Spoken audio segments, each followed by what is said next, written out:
So before you all write your comments telling me how I'm wrong based on the thumbnail and title alone, hear me out. This video will fairly go over the different possibilities for the DLC story, including what we could expect from both a prequel and a sequel, along with their pros and cons, which will ultimately lead you to the same conclusion I arrived at. If at that point you still disagree, then feel free to write your comment then. It helps me with the algorithm anyway. With that all out of the way, let's start with what you can expect from a prequel. It shouldn't be much of a surprise to hear that a prequel will more than likely take place around the birth of Ionios and be focused on the founders. For those out of the loop, the founders are the original members of Ouroboros and the first to truly unlock its power. They fought in the ancient past against Mobius and also created the new version of the city which we see currently in Xenoblade 3. Little is actually known about them, but thanks to the altars paying tribute to them, we can piece together a rough idea of what exactly would take place from a story with them. The general premise would likely follow like so. Kevis and Agnes are at war. Two soldiers hailing from either nation are duking it out. The fight gets interrupted by the other founders from the city. We fight Mobius for a bit. Those same soldiers are freed from the flame clocks. We fight Mobius some more. We meet up with some of the founders' old mentors who act as hero characters. We reach the city. It gets attacked. We fight Enof and save the day. Ever get that feeling of deja vu? All jokes aside, a prequel could also provide us with more context of what occurred before the worlds merged, and specifically focus on the construction of Origin. Now this could be included as part of the actual game, but I do think you might make it a little bit too long to then be called a side story. And we wouldn't want it to overshadow the main game now, would we? So an idea that I'm rather keen on is providing us with all this information through a sort of mini-movie format. Xenoblade 3 had by far the best cinematography in the series, and I'd go as far to argue some of the best on the Switch, even above the masterpiece of Pokemon Sword and Shield. And so I would be more than up for watching an extended cutscene around the construction and events that unfolded on the lead up to Xenoblade 3. Sure, not everyone has the patience to sit through a 30-minute cutscene, especially IGN, who don't even have the patience to play through the games, it seems. Amelia, one of the weaker characters, whether it's the lovable meathead Rain or the stoic and inscrutable Duncan,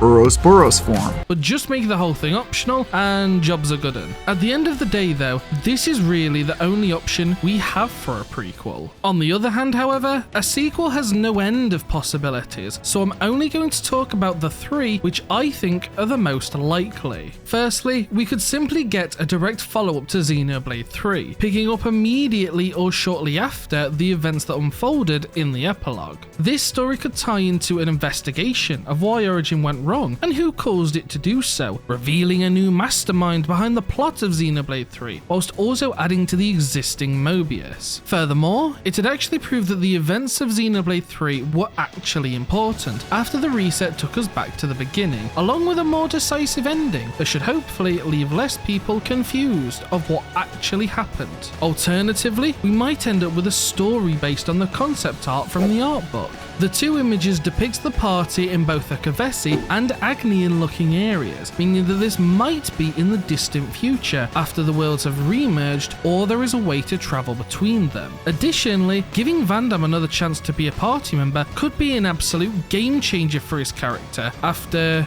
you know, dying a lot. Finally, the DLC story might have absolutely nothing to do with Xenoblade 3 and be its own independent story. This Xenoblade saga was all kicked off when Klaus pressed that big red button, and this extra story might do the exact same thing for the next trilogy or timeline, setting up future entries in the Xenoblade series and being the initiating factor that starts the plots for each of these worlds. I shouldn't have to clarify, but the potential here is limitless for what we could actually receive. Except for an X remake, of course. It'd take more than that for Nintendo to give us one of those. The point that I'm trying to make is that there are a lot of different promising options for a Xenoblade sequel. Even so, these different options ultimately come down to personal preference. So why exactly am I so keen on a sequel over a prequel? Well, whilst I have nothing against a story surrounding the founders and birth of Ionios, I don't think it can really add anything to the main game either. Let me explain. A prequel surrounding the founders would be like getting a new plant. Sure, it looks nice and it explains how life works a bit, but it doesn't really add anything to your already existent life. Unless you draw Mark, of course, in which case... Flora heals an aching soul.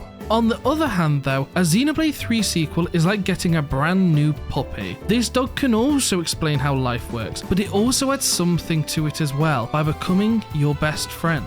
The point I'm trying to make is a prequel can explain what Zed is, how Origin was made, and who the hell Riku is, but a prequel can do all of that as well and add even more to the story of Xenoblade 3, something that a prequel simply can't. I do understand some of the concerns, however, about a sequel ruining the admittedly good ending of Xenoblade 3. Noah and Mio reconnecting once more could throw some of the themes and messages through a loop, and for some people ruin what was a great epilogue. But that could also happen if a prologue was introduced. Sure, it isn't as likely, but one misstep could cause the strong foundations of Xenoblade 3 to come crashing down on top of itself, like if they added a new narrative device such as a new power of Origin metal, just making all of the fans go, well, why didn't you use that before?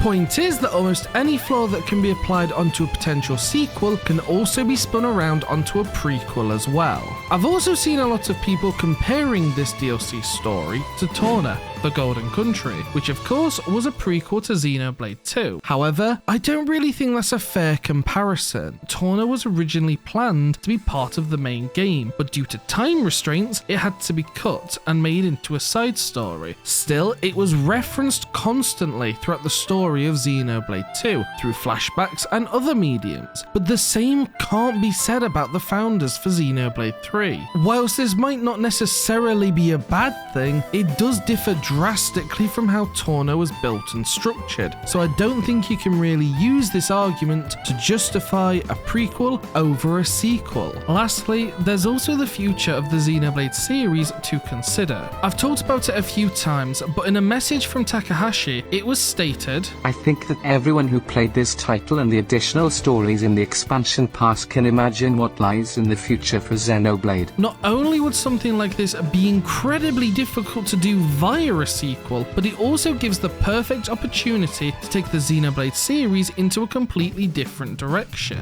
On top of that, it would actually fit with Xenoblade 3 as a whole a lot more. Currently, Xenoblade 3 is a game based much more around its themes and ideologies than the previous entries, which were far more lore-orientated, therefore meaning that a sequel would be a far better fit to coincide and add to the existing Xenoblade 3 experience, due to the fact that a prequel, purposefully or not, would likely contradict this direction. What I'm trying to say is that a prequel would turn Xenoblade 3 into something else entirely, whilst a sequel would keep its integrity intact and begin a new story, solidifying this game's message of finality. At the end of the day, your preference ultimately comes down to your own opinion, which is absolutely fair, but I simply feel like the DLC story being a prequel about the founders is a wasted opportunity, and I wouldn't want to have this in exchange for a brand new story that would add a lot to the timeline of the Xenoblade series, which leads us onto the best possible solution.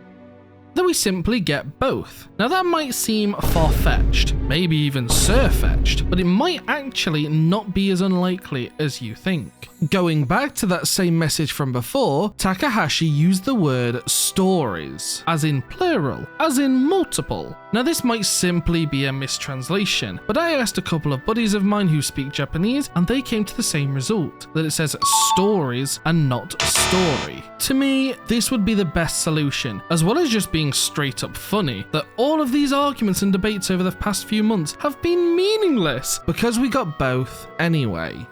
So then, are you leaving a comment? Do you still think I'm wrong for wanting a sequel for the DLC? Let me know in the comments below, and whilst you're down there, consider clicking that big red button. Nothing went wrong the last time one of those was pressed. I meant the subscribe button! Who do you think you are, Klaus? Anyway, leave this video a like as well, and I'll see you all in the next one, providing you don't trigger another calamity like that one. Bunch of jokers. Well, peace out, I guess. Bye.